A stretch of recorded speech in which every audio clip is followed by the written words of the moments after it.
Good to go. Hello and welcome to the Gamer Detail Underground. This is where we usually don't have one of the primary. Reason being because Kieran was unavailable to join us tonight, and I wanted to set a precedent for when I eventually am not going to be on here. So, if you're watching this, which I highly doubt you will be, this is for when I am not around and Kieran's going to have to do the job himself. Hopefully, this will go over very well. We have a lot of stuff to get to today. A lot of things happening in the gaming world. A lot of things happening in tabletop as well that interest me primarily. And we are also joined by Lee the Tech Priest to discuss these things with us. So, without further ado, we'll get into that. Star Wars, The Edge of the Empire, their RPG tabletop game, is going to have a new for the game called No Disintegrations. Guess what you get to be? You get the starter pack for all the not Mandalorian, all the bounty hunter class that you want to be. It's going to come out in the fourth quarter of 2016. So keep your eye out for that. Now, this is probably something of interest to Lee because it has to do with Cthulhu. Call of Cthulhu's new add-on, Sunspots, is up on Kickstarter. It's set in the 20s. It's about 28,000 words. 6 to 8 people and 8 to 10 something. I can't read my handwriting. That was rushed. But it was put on hiatus before it was thing, and then there was a death because Doc died. I'm sorry if I don't know that. Then it's back on Kickstarter, and it has an 8 to 10 hour campaign. So while probably you will not do 8 to 10 hours at a stretch, but most likely you're going to do 8 to 10 hours in a stretch playing this game. Oh, what is that? Oh, yes. Hang on, I gotta check something out. Well, there's going to be another game. It's free and it's open now. And I just gotta look up the name because my handwriting still is crap when I'm in a rush. It's Fragments. There's an RPG, sci-fi RPG available now. It's called Fragments. It takes place, of course, in the far future. Humans have screwed up. We're in jeopardy. We're going to die, and our only hope is a group of robots who are malfunctioning partially, who have corrupted memory, and who are built for this, coming out of the catacombs, working their way up to the top of Apex City, or the apex of the city, which is referred to as the last city, by the way, to save us from ourselves. Like I said, they're mildly malfunctioning. You get to take control of these characters, and along the way, you find out bits and pieces of your past and how to achieve your primary function, which is apparently save humanity from themselves. Along the way, you are beset by shadowy agents trying to prevent you from reaching the top of the city. It can suit up to 3 to 6 players. There is no game master, so everyone gets a bit of the action, and it's available for free now, so you can just look that up. In addition to this, there was several not new releases. There was another alpha out last week and it ended this week. It was for the game For Honor, which Karen and I talked about earlier, and along with Kingdom Come Deliverance. That and Rise of Iron is coming out, or it came out today or yesterday. So there's new things for Destiny, and there are new things for gaming in general. For Honor is, I'm going to talk about that most, so I'll cover that later. For Honor has, if you go to our main page, the Facebook page, you'll find a place to sign up for the beta for Honor, because they had the closed alpha this week, and it ended Monday. So pretty much every streamer I could find had some gameplay from it, so we'll cover that a bit later. But Lee was able to get an ungodly amount of hours in on Battlefield 1 when the beta was still active.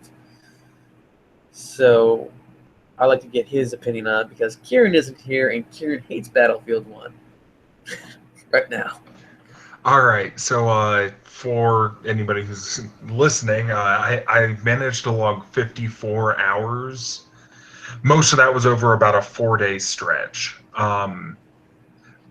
A lot of fun for me. I played Battlefield 4 competitively, and the group of us who played Battlefield 4 competitively all jumped into Battlefield 1.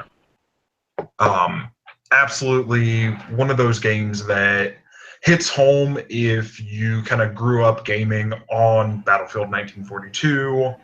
Um, Onto the gameplay. I was specifically playing for PC, so we had the giant teams and all the fun that comes with that.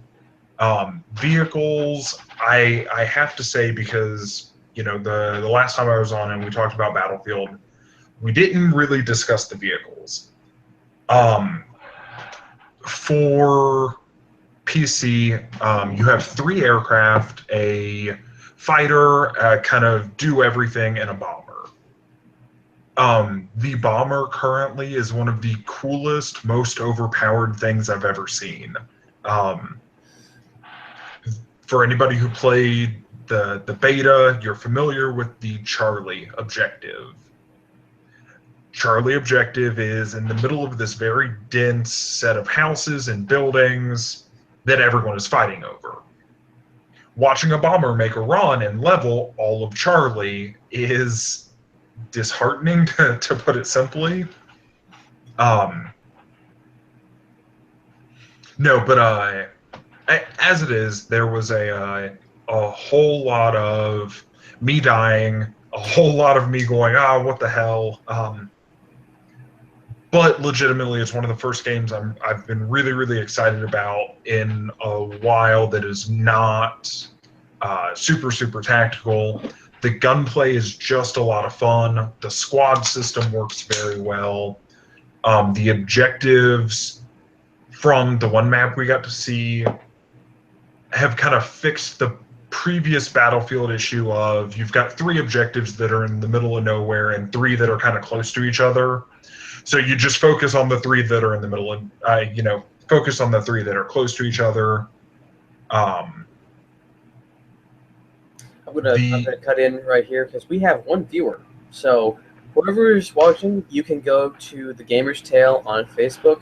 You can find the post for this stream, and you can post your comments in the comments section, and we will fake like we know what we're talking about and answer your question. Just to make you happy. Yes. Anyway, from what I've watched for all the stuff, there's also 3 overpowered weapons you could pick up, being a flamethrower, some sort of Maxim machine gun, and a anti-tank rifle. How did you encounter any of those? I came across the flamethrower on a pretty regular basis. From a gameplay perspective, I really wish buildings caught on fire because it's a little cheesy to, I'm going to flamethrower you to crispy chicken, and he runs behind a building and the building just kind of breaks it all up. That being said, it is absolutely, I do like the Battlefield pickups, and it focuses on kind of what Battlefield was pushing towards, which is objectives give you stuff. Oh, hey, this spawn will give you these vehicles. Your starting spawn will have stuff, but all of the other spawns had special perks to them. Vehicles, planes, cavalry, and the like. Or conditional heavy artillery that's fixed onto the objective and stuff like that. There was a lot of actually tapping out the coordinates on an old Morse stream. Yeah, yeah. Editor. An old Morse code machine. Yeah. And it was one of those things. I'm glad to see them make certain objectives worth more to the players besides just the points system. Yeah, I noticed that it seems like once you achieved actually capturing Echo, which I think was the one that was way out in the middle of nowhere. Yeah. It was really hard to take back and or get men over there. So whoever actually really captured it beforehand kind of controlled it for the rest of the game. Is this true? I think a lot of that came down to players doing it, like just players deciding, oh hey, we're gonna go cap Echo.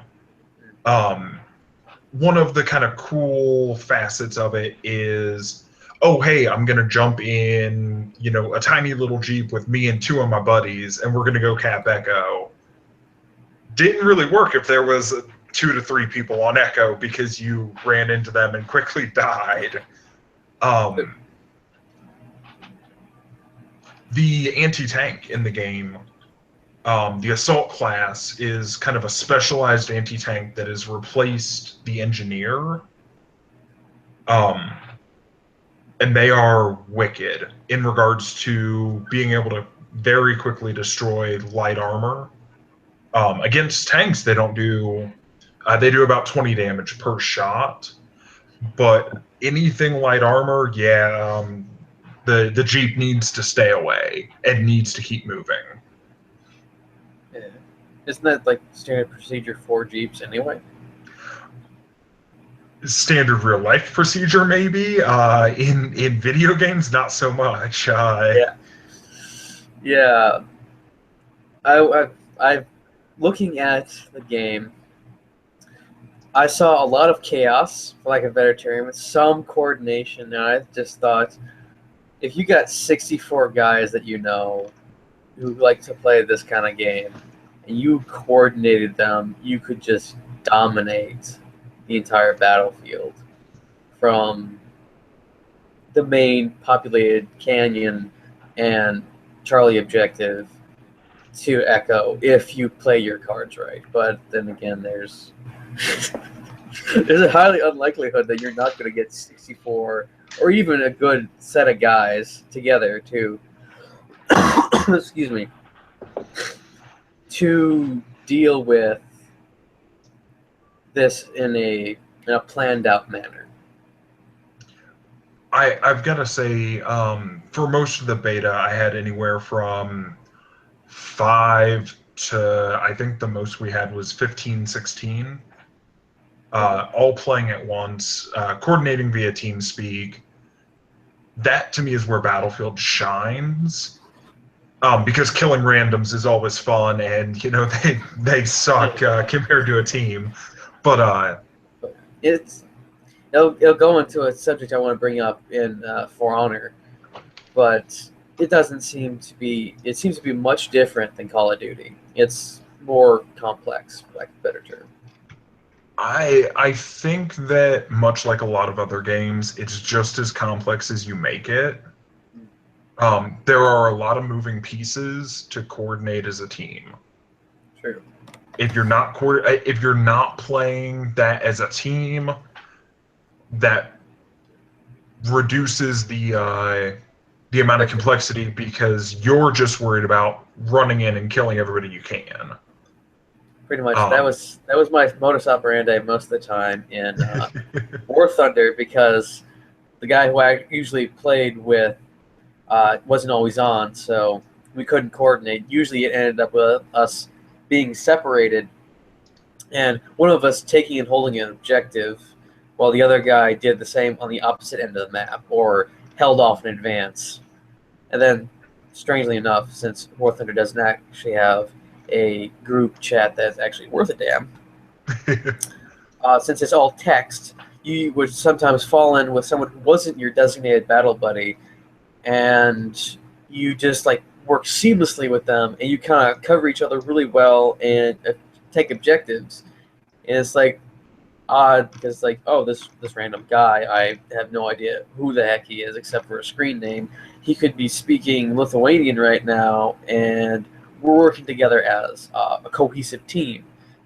And it just so happens we just were on the same street in two different vehicles.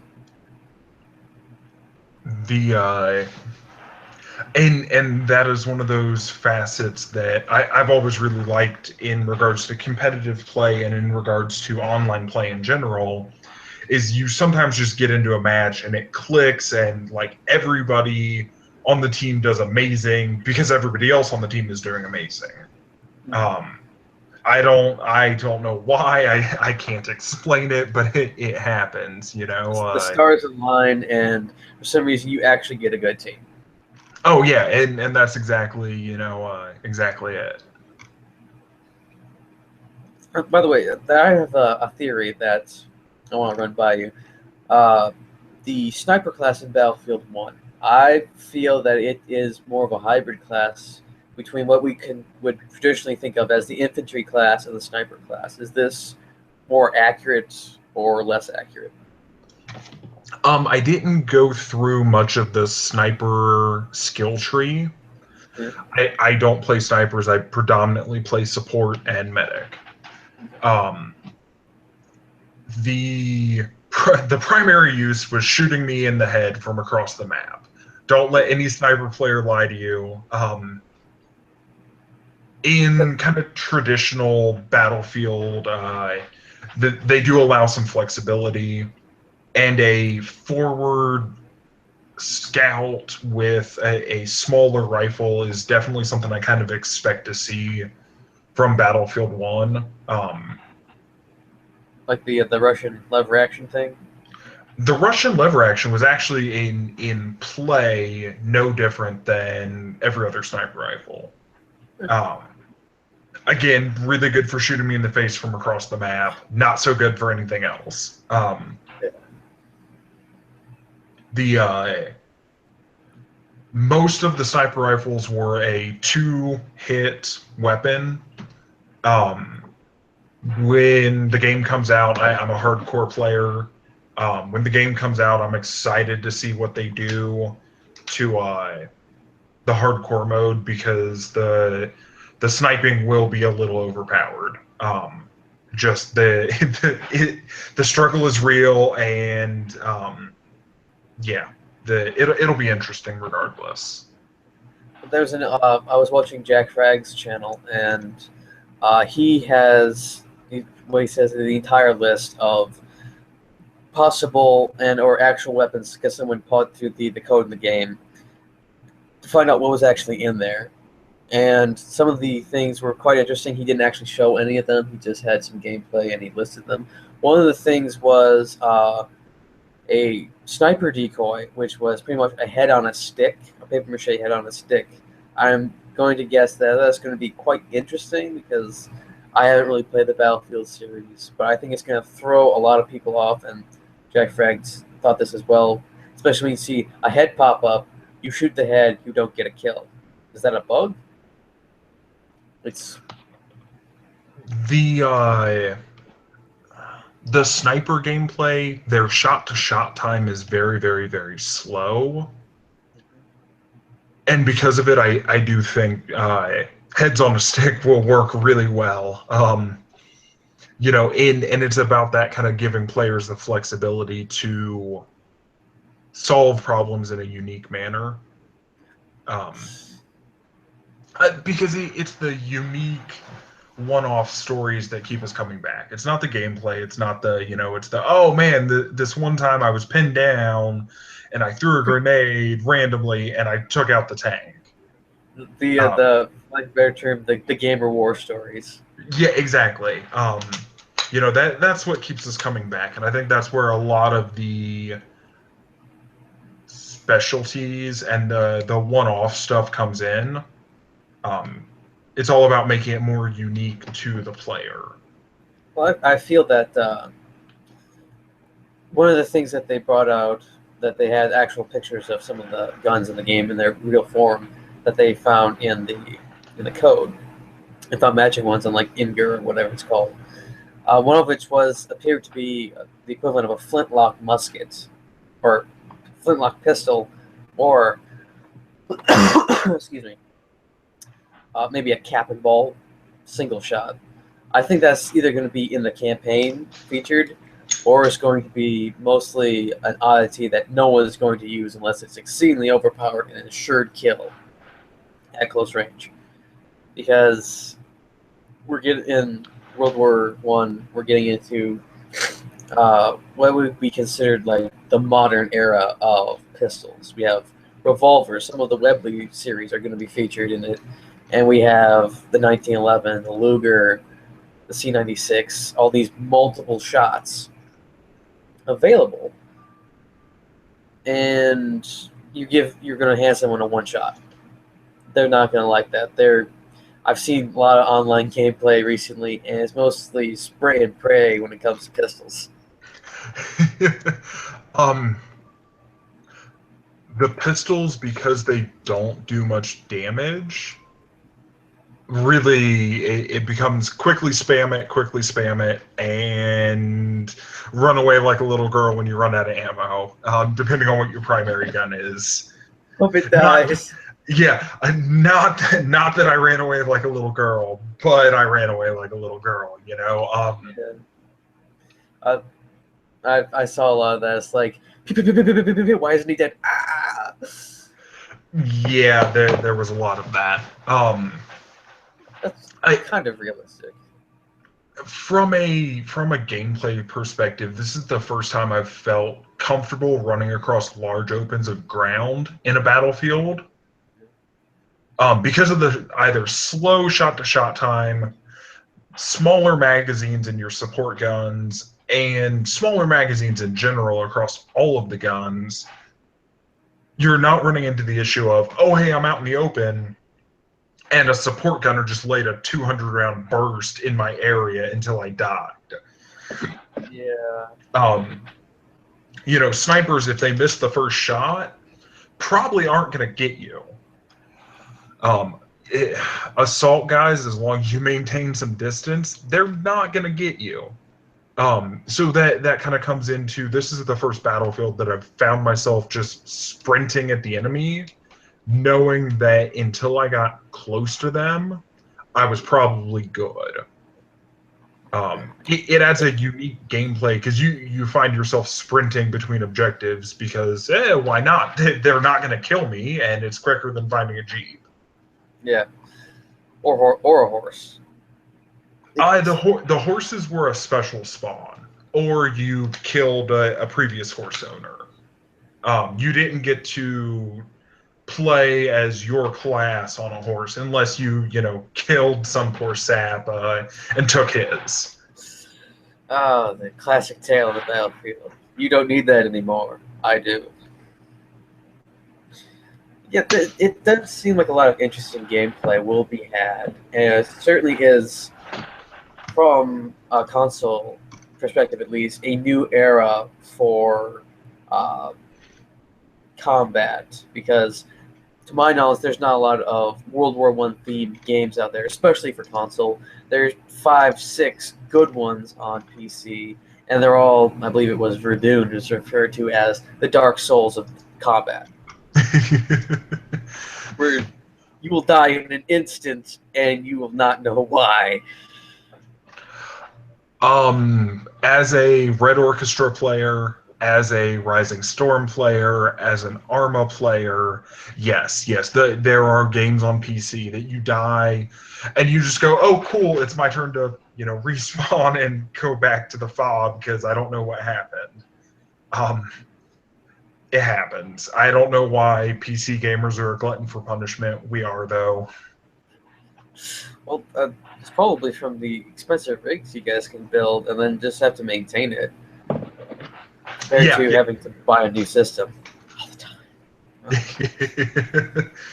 But I do like the system because it's contained. I know the games are going to work for it if I put the right disc in or download the right thing. That's the simplicity that I like about console. I'm not gonna lie. the minute someone makes a console for PC, the minute there is a like legitimate aftermarket, if you buy this, you will be good for a couple years console, I will be on it. Simply because I like self-contained. It fits my needs very well. Um, and upgrading every couple years on a PC really sucks. Yeah, I would imagine, especially when we're getting not just laptops, but well, specifically laptops, but to the desktops. I'm looking at some of these people. It's like, oh, we have terabyte hard drives, and we have this fan that can power a small airplane if we put it on there. And it's like, okay, I just spent 200, 350 bucks, something to keep my rig cool, and I need 3 of them. Really, I don't have that kind of money. I envy you. Ah, but anyway, moving roughly back in time from Battlefield 1. Recently, the For Honor Alpha not somehow leaked out. It went live. It was closed. People streamed it, and not everyone got in. And it's just like all the streamers I was watching, it's like, oh hey, we got this code to do For Honor, and we shared it with a couple of people, and they shared it with a couple of people, and we're doing this. It's like, oh, I've heard about this. Let's watch it. So, For Honor has a campaign. I forget what the campaign is about. I'm pretty sure it involves something uh, fighting against the equivalent of an overlord in what would be considered ancient medieval times. Because actually, we must remember something here. This is not historically accurate. Vikings, knights, and samurai, especially the way they're all differently dressed, happened in time when it's like either decades to hundreds of years apart. So that's that caveat. So when it has some anachronistic and or unrealistic things, we just have to accept that this is the game. It's not in a specific time period like Battlefield 1 is, or around Battlefield like Battlefield 1 is. These are 3 things that in reality would not happen. So there are 3 game modes that they showed on the streams, which were one-on-one, where you go up against either another player or you can choose to go up against an AI unit. 2-on-2, where you and someone else go up against 2 AI units or 2 real people in a duel-like setting, and either one on your side or on the other side can be replaced with AI, at least in the alpha, if they don't have enough people. And once you either defeat or die against your opponent, whoever is left can go and assist their comrade. So it puts a little bit more at stake. So like a lot of the time, people were dueling it out, and all of a sudden they're getting mobbed by 2 people because the other guy's backup died because he couldn't beat his opponent, and you're kind of out of luck at that point. And then there was 4-on-4 Dominion. So 4-on-4 Dominion is you and 4 guys against another 4 guys, either AI or not. If you played Rainbow Six Siege or seen it played, it's roughly similar. There's an attacking side and a defense side. Only difference is there are AI minions, for lack of a better term, because that's what the term was used, to assist you. So there's like these literally your characters are about head and shoulders taller than the rest of them. You're referred to as the heroes. You have your entourage. They can attack heroes and other people, and it can be quite a nuisance, but it still doesn't change the fact that from a single swipe of a sword, you can kill like 5 of them in one hit. They are mainly there to go to the main objective point and kind of hold it there for you and push against each other. They're kind of background scenery.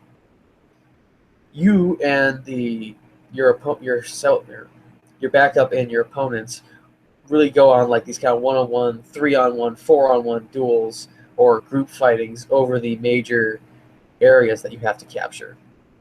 One of the major things is that once you capture a point, you can get healed on it, and if you go down, you can be revived. But each character there, so far within the customizations, there are 4 finishers that you can purchase that are gory as all get out and very entertaining to watch. That, from what I noticed, no one actually really remarked on this in the streams, but it appears that if you do what is referred to as an execution on one of your opponents, they cannot be revived at that spot. So that's something to watch going forward as For Honor either gains popularity or it comes out and begun to be played competitively. So when you're down, make sure that you don't get downed permanently, because then you lose some of your tactical advantage. The environment also plays against you in the game. There are places where if you fall from a certain height, you will die. If you fall down a hole, it's full of spikes, you will die. There's one point where I saw it only in one place. You get shoved up against a wall covered in spikes, and you die. What I find very interesting about this is like the fighting styles are a little bit more realistic than you would expect in most games. This game feels like someone took the concept of Rainbow Six Siege, took like Soul Calibur 3 or any of the Soul Calibur head-to-head fighting games, and button mashers like Lord of the Rings, Return of the King, put them together, threw some better tactics into it, and made it a game. Because the side that you guard on or put a guard on, like above you, on your left side, on your right side, that's controlled by at least with the controllers, by the right thumbstick, and you can just decide what side you attack from, like from above or from below or from the other side. And if the opponent isn't guarding on that side, you're most likely going to hit and do damage. So it puts a bit of skill back into the game. There are, so far, 6 different classes that you can be within For Honor. There are 3 factions, and there's 2 classes apiece. There is like your little basic guy that pretty much is like the training wheels. They're effective, they're useful, and they each have something that makes them really good. Then there's the advanced level, where they take a lot more skill, a lot more timing, and a lot more special applications. So as before mentioned, the 3 sides are Knights, Vikings, and Samurai, in actually that order on the little tree. The Knights have what is known as the Warden. He or she is actually a basic knight with a sword. He does not have a shield. It's just a nice, big, long sword. A lot of fun. It looks like a lot of fun with all the cuts and hacking people down and all the animations with that. It's pretty much your stock character, good at everything but not really specialized. It has the ability to throw small grenades and smoke grenades, depending on what upgrades you have actually purchased for them. I didn't get to see a lot of the other special abilities that they did have. After in the advanced tier for the Knights, you have the Conqueror. Now, the Conqueror is actually set up to fight other people in armor from a historical perspective, because he has a shield, which, if you saw some of the gameplay, really made a difference, because you could just put it on one side, put it on another side, put it above you, and it pretty much just made a wall that people couldn't really penetrate, and they had to find a way to get around it, and it could only be defeated primarily by a bunch of people ganging up on a guy so that he's guarding over here and you have somebody else attack where he can't guard at that time. But he also had a Morning Star flail, for lack of a better term, though, a spiky metal ball on a chain on a stick. And you could swing it around to increase the damage. You could hit things. You could not, however, feint, because, once we start having a spiky ball start flying through the air, we can't really change the direction of it. One of the things was that doing the charge up move and doing the shield move drained your stamina if you did it too long, and so you just tie yourself out and pretty much be sitting there open to be killed.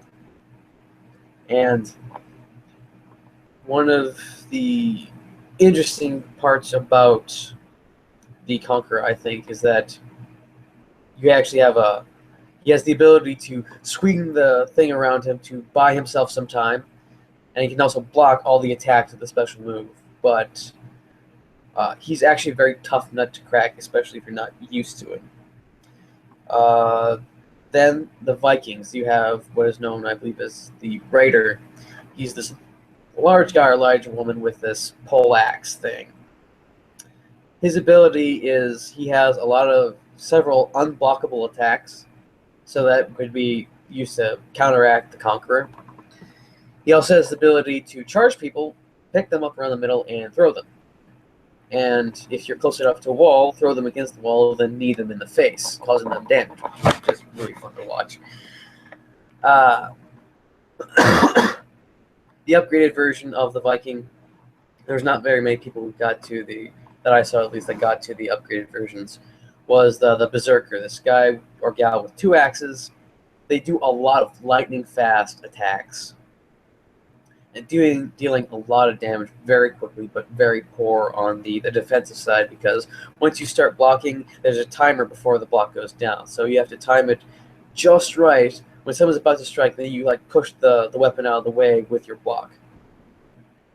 The Samurai class, you had the Kensei, a very traditional-looking Japanese samurai with the very large shoulder pauldrons that were popular for a long time. But he's equipped with a oversized katana, or like a Nodachi style weapon, because this thing is massive. It's probably taller than he is, and if everyone else is 6 foot, he's like 7 feet tall. All the heroes are like 7 feet tall compared to the average soldiers. He is mainly tactically oriented. He's not very easy to use like the Warden is, but he can chop through a lot of people. And the Samurai class, when they are tired, when they have no stamina, still have the ability, if you get it, to be able to run and to charge, like run away from people, even when they have no stamina. The upgraded version of him is the Orochi. Much smaller pauldrons, but they characterize it as an assassin, specializing in counterattacks. So there's a lot of things where like he hits and then he spins around, or he blocks something, he spins around and stabs them in the gut. It's obviously going to have a mature rating, because literally heads are being chopped off left and right, ripped off, and lots of things. Very, very not bloody, but very interesting. I found the executions. Other people were like, "Ew, that's just gross." I'll give examples a bit later, but the play styles varied, of course, between the different groups. The samurai were more quickly hit, quickly run. The Vikings were a bit in between, where you could smash in, but then you could also kind of hold the position if you had the Berserker.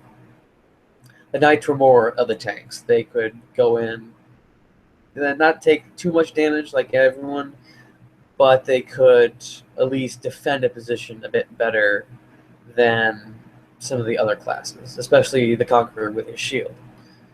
And there was an interesting bug. It wasn't a bug, but an interesting thing was that when you revive a character, they come back with full health. And some people are like, "Oh, that's overpowered." But I was watching some of the things and how quickly the health bar went down depending on people's attacks and strikes and things. The health bar returning to full is very useful, because you can lose health extremely quickly. The primary draw actually was the finishers. There are at least 4. I think there's like one special finisher for the special move that you do, and then there's 4 that you can actually purchase. And I want to be flashy, so I'm going to do this one. The Warden has a finisher for their signature attack, where they stab the blade right about here, cut up, whirl around, and lop off the head. There's another one where they wounded the guy, and then they turn to his side, and then they cut off the head. this is all exceedingly gory and really entertaining for me, at least. For the Conqueror, he uses the spike ball to actually kind of lop off someone's head, or, which I found quite interesting that they used it this way, they wrap the chain around the neck, go behind him, and then use it to break the neck. The Kensei and the Orochi, they mainly use some variation of, they slash across the stomach, and as the character falls to his knees, they then chop off the head. Very similar to how some seppuku paths were done. And the somewhat gory description of second spine, which was the character is forced to the knees and then the katana is shoved down and then they skewer them to the ground and then draw it out, was also an option. But it brings up something interesting. A lot of people were complaining early on in the chats for the streams that this game sucks. I don't like this game. It seems boring. And one people who were more open-minded pointed out something interesting to me or not to me specifically, but says most of the people who are hating on this game don't have any skill in order to play it, because it actually takes skill to play this game. You have to plan your strikes, plan your moves, plan your push. This is what I want to discuss with Lee, is that compared to earlier games, have stuff like Call of Duty, and to a certain extent has Battlefield, taken away some of the skill, maybe lowered the level of skill that people are expecting from a game to acquire to play it. So, I think different skill levels of games are kind of... There will always be a Battlefield, there will always be a Call of Duty, that kind of twitch, just run around, woohoo, and kill people. Yeah. I think there's this kind of growing market segment that really is from the esports, that's focused on, from the esports side of gaming, that popularized, CS:GO and kind of these smaller teams, working together, and the skill level's higher. As we look at Rainbow Six, which was really intended to knock CS:GO out of the park for competitive gaming, very small teams, very oriented around individual skill and meshing those skills together as a team. I think they did quite well in executing that plan. I do too. I don't think it will ever be a CS:GO replacement. I don't think that will be the game to dethrone CS:GO as kind of the lead. But in regards to making it very unique and personal, because there's only 5 players, and requiring a very good mix, I do think they did a phenomenal job. Now, just clarify for me, what is CS:GO? Because I've been saying it a lot lately. I thought it was Call of Duty Ghosts. No, Counter-Strike. Counter-Strike, okay. Yeah, that's one of those things that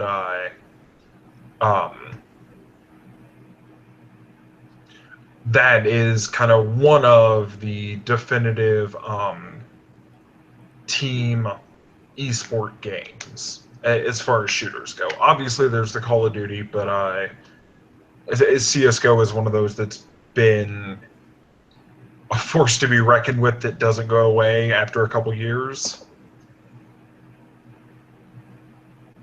Yes, I noticed that it has gotten a lot of popularity for Rainbow Six. I greatly enjoy watching places like Varsity Gaming doing it, because they do it quite well. It's very, like a better term, professional when they are playing, because it's not like we're going to rush in and we're going to shoot everything. It's like, okay, so at some point, if you rush in, you're going to get cut down quite easily, or you're going to trigger a booby trap or something else that they are going to probably integrate into Battlefield 1 with the support class, because they have actual tripwire bombs, incendiary gas, and explosive. So that's going to add a bit more tactical.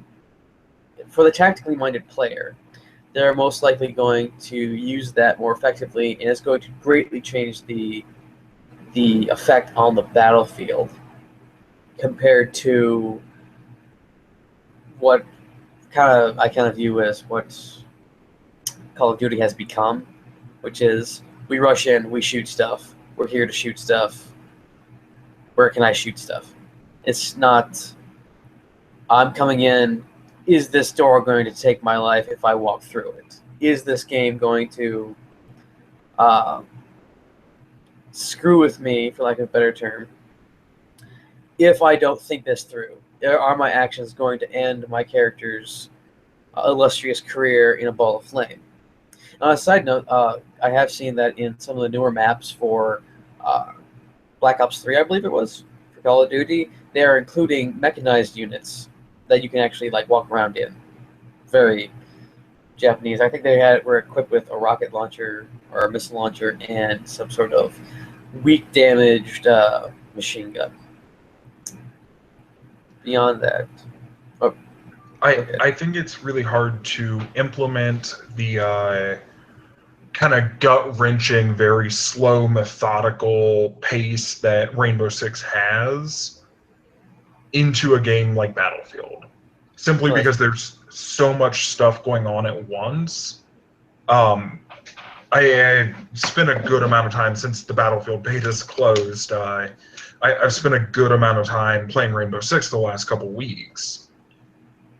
There is not another game that puts me on edge as much as Rainbow Six does. It's and me and a not couple. Knowing. It is the not knowing and knowing that there is so much stuff that can kill you. Oh hey, I don't check this corner, I'ma die.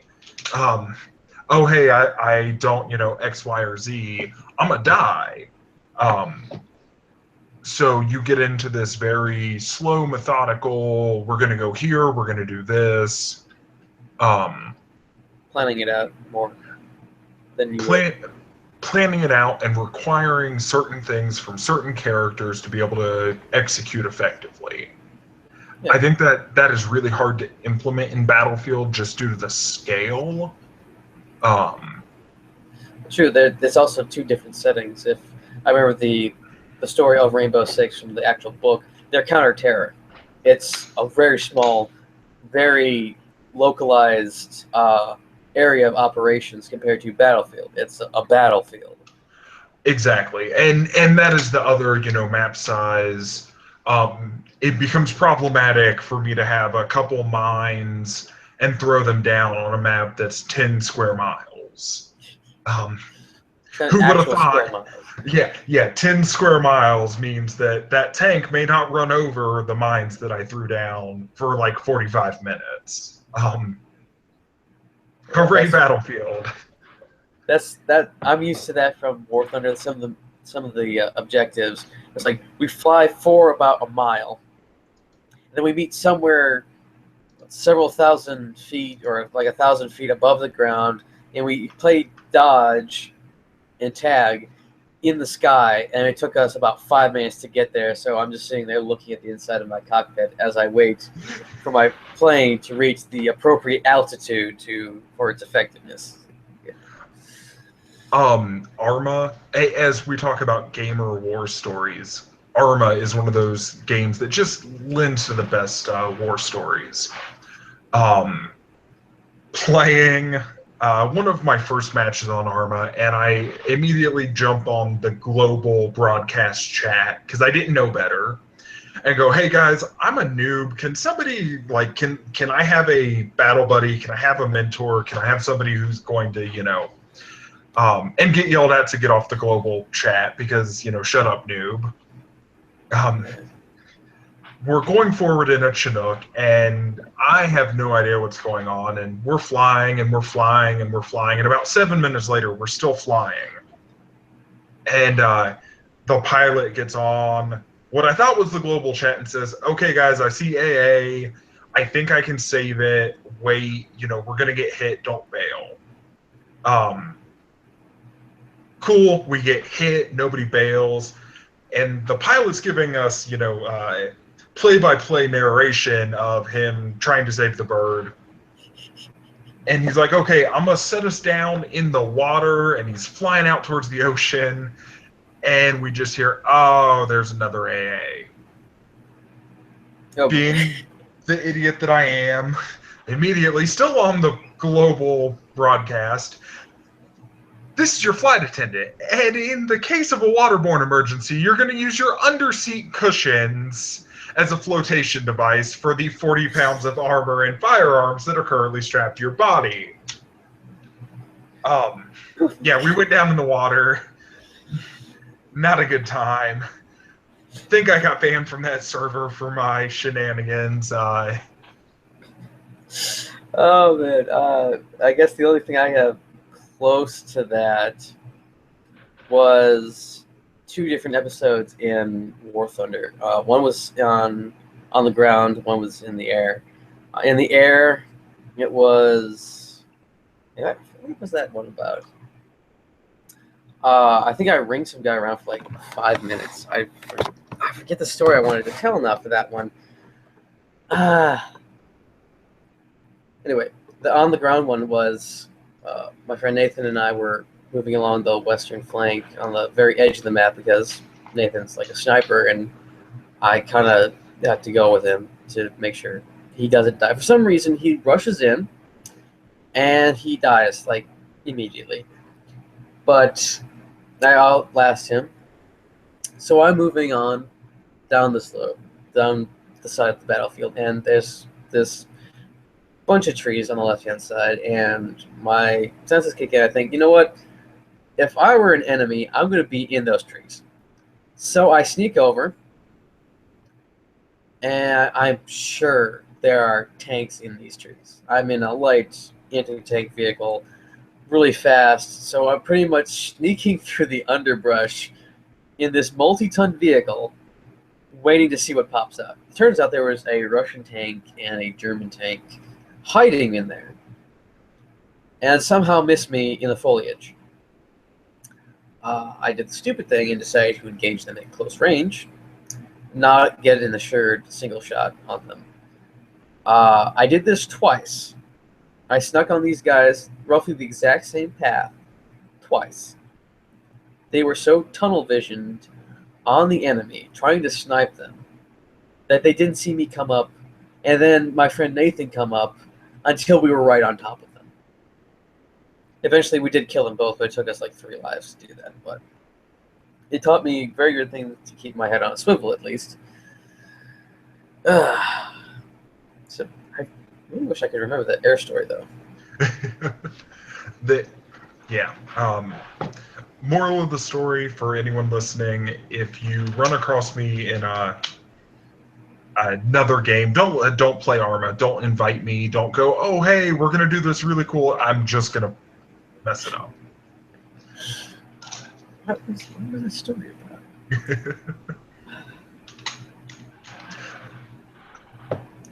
What's our next game to talk about? The next game is, well, that's pretty much it. Have you seen anything about For Honor at all? Any of the backstory? No. Outside my genre of following, because I suck at fighters. Yeah. Despite the fact it feels very similar to CS:GO with the old head-to-head fighting thing. Only it's more of an open map. I don't. Well, I like it because I'm into the historical fighting aspect of it, and I actually was expecting to have a very loud, very kind of ugly disagreement with Kieran on this on air because we have differing views on some of the things. I was expecting to go into the deep history that was related to the fighting in armor and the use of that, but it's like CS:GO in the Middle Ages. Really, it is. Only there's no drones you can send in. There's very little. Oh, there's one thing. You can set down a banner if you're a specific type of knight, and you can heal other people and be in an area of effect.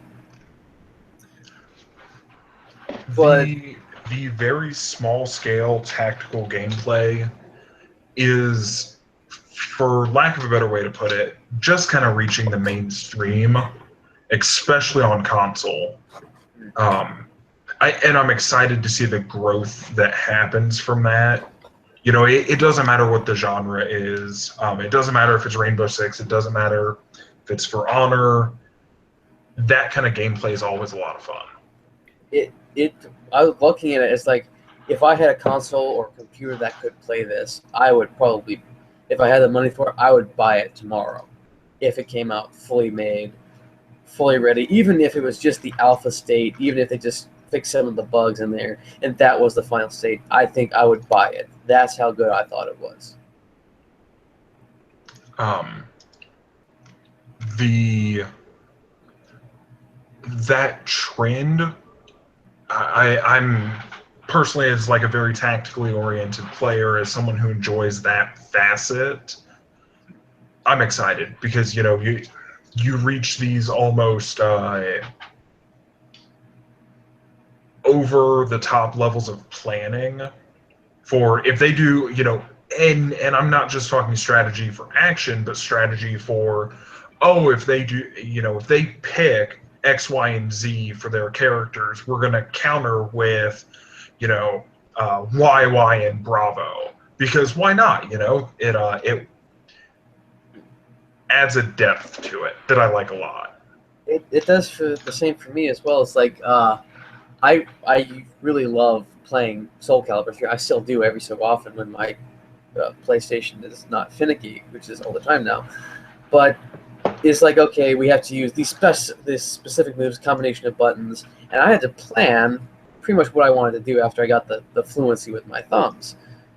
To give you a better example of For Honor, I think it falls somewhere between Battlefield 1 and Rainbow Six Siege, because you have the attacking and defending sides, but it's the building, the areas that you're fighting in are probably 3 to 10 times the size of what you'd be working with in Rainbow Six. Like I've seen most of the people going to like the house or whatever, and that's probably the entire area that the house takes up is probably be like one of the courthouse areas where most of the NPCs are fighting. It's larger. They're dealing with castles of grand design, very rough hewn though, and palisades and things like this, forts and fortifications compared to residential. So they have more things in motion, the NPCs, and the two primary teams who are supported by them, dueling it out between these 3 to 4 points that you have to capture, very similar to Battlefield. But instead of all these guns going off, we have guys with a ring of steel as people go head to head, close quarters, as close as you can get, because you actually have to use your arms to do damage to someone else instead of pulling the trigger and tossing a grenade.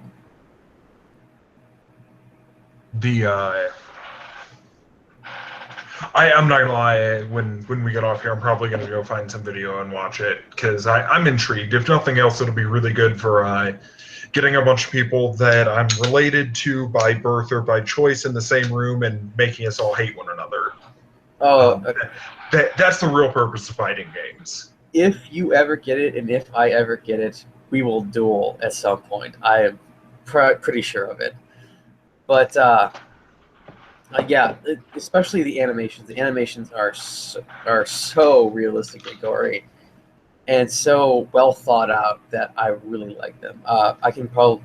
You probably don't want to watch some of the live streams because they're like 4 to 5 hours long. But sometimes it's worth it. I was gonna say you've never seen a live stream until you've watched a Kerbal Space Program live stream. Oh. It hurts. Is that the one where I think I might have seen one on TV? This when they're launching the spacecraft, right? Yeah. Similar. It's a space simulator. I affectionately refer to it as the Iran Space Program Simulator because I end up blowing up in the atmosphere a lot. Oh, anyway. But yeah, personally, the reason why I like For Honor is because it has night gameplay, and technically, they the historical definition of them would technically be along the lines of men at arms. They're not. They or most likely are going to be rich noblemen fighting it out, though you can choose the gender that you have. So it's not realistic, but again, it's not historically accurate either. So we have some of the things like in one part, two dudes with swords.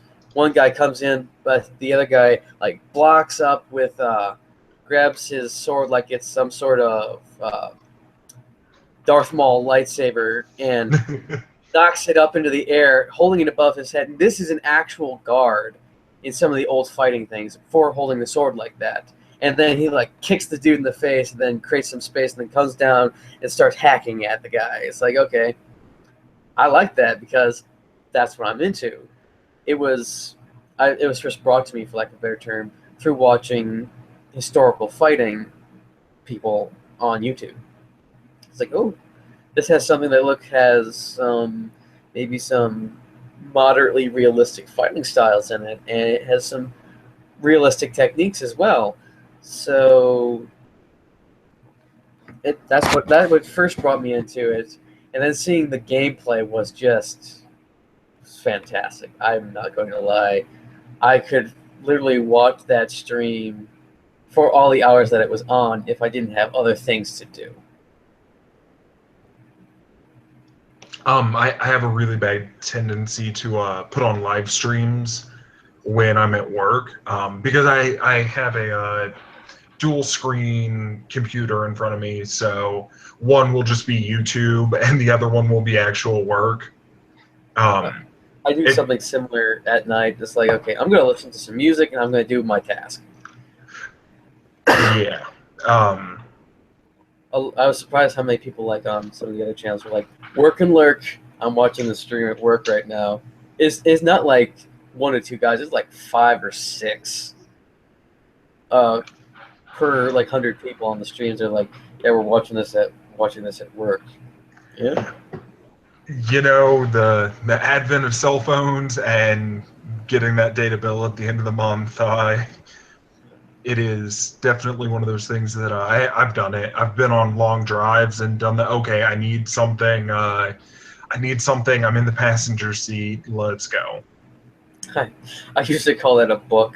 Still do. I'm one of those genetically inferior folks. I used to be able to read in the passenger seat. I can't anymore. I usually found that I got like a headache because I was hunched over the entire time. Yet for me, it's that like corner of my eye seeing the road go by. Oh, you got sick. Yeah, and one of those. Okay, let's put the book down and. Well, I've gotten out of my old reading habits because the last time I actually got a book that really interested me, which was that incidentally the Karen Travis series for Star Wars. I read that first book like 3/4 of the way through the first day I got it home. From about, it might have been like 8 in the morning until about 3 in the afternoon, I was lying on my bed reading this book and loving it and barely moving for it would be about 6 hours. I've been there. It's one of those things that I am hopelessly addicted. Like I will buy new books in time for me to either finish the book or I won't buy it because I've done this staying up until 1 a.m. and having to work the next day, and that's not fun at all. Yeah. Before we actually got high-speed internet here, I would like read for an hour before bed, or I think one of my greatest accomplishments was what's it? Maybe 2 weeks. It was either 2 weeks or a month. I read the entire Lord of the Rings series. That is actually one of my favorite. Guzzles. Yeah. That was kind of like the Hobbit. Actually, was the kicking point for epic fantasy for me. Yeah, it was. I'm going to be at one point, hopefully this week and next week. I'm going to be doing a launch of my Reverend Gentleman channel, and there is an analysis of the fantasy genre that I'm going to be addressing, and not going to be monetizing that video because it's going to be kind of like a counter argument to the guy, but he references uh, Tolkien and Lord of the Rings and uh, The Hobbit in such a way as that he says like I respect them, but for this very particular reason, I look down upon them, and they are horrible offenders in my eyes. And I'll probably discuss this a bit with Lee after the stream. But yeah, uh, continuing on, yeah, it looks like I forgot to mention Destiny's Rise of Iron. I have not played Destiny, so if I ever do get into it, I probably have to buy like 120 or so dollars worth of video game to play it because it looks fun. It looks rather repetitive, kind of like Halo, but of course it's made by Bungie. So they were trying to remake Halo. They know what they're good at and they stick to it. I will give them props for that because some people thought we can do this, and then they put out a crap game and we're like, we're gonna shun you now for like ever. On a side note, For Honor and uh, Rainbow Six Siege are made by the same company, Ubisoft. So good to know. Okay. So that you're gonna get some of the integrated gameplay like that. Beyond that, we are actually at our 1 hour mark, just over by about 7 minutes. So this ends the Gamer Steel Underground. So hopefully, whenever we are underground again, hopefully we'll not be in the near future, which would be most likely sometime in October. Kieran will be hosting this, and then you and he can have all sorts of juicy details if he gets Leon, and he can talk to himself, and we can have lots of fun tag teaming on this. But until then, we'll see you next week, and hopefully you'll tune in again.